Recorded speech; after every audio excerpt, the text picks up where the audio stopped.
Mga toilet repair tips na hindi itinuturo ng maintenance workers. 1. Mabagal o hindi napupuno ang toilet. Ayusin sa 1 minuto. Una, hanapin ang inlet hose nut at water inlet fixing nut sa likod ng toilet. Iikot ito ng pakaliwa upang matanggal ang inlet valve. Gamitin ang needle nose pliers upang alisin ang filter screen sa ilalim ng inlet valve. Dahil sa naipong buhangin at dumi, maaaring bumabara ito. Linisin ng mabuti at ibalik sa dati.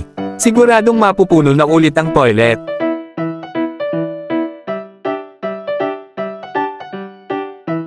2. Natigil o hindi bumababa ang flush button.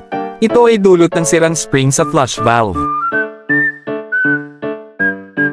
Paikutin ang flush valve pakaliwa o pakanan upang matanggal ito.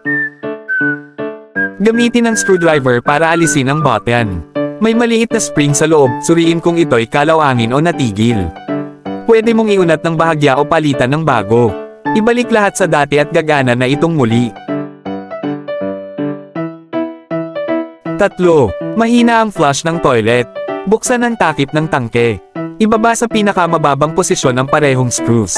Sa loob ng tangke, may screw na pwedeng ikutin pakaliwa upang pataasin ang water level at pakanan upang ibaba ito. Alisin ang flush valve sa pamamagitan ng pag-ikot pakaliwa, pagkatapos ay itakda ang switch sa pinakamababang posisyon upang mapalaki ang daloy ng tubig. Ibalik ang lahat sa dati, mas malakas na ang flush mo. Sundan ako para sa mas maraming handy tips.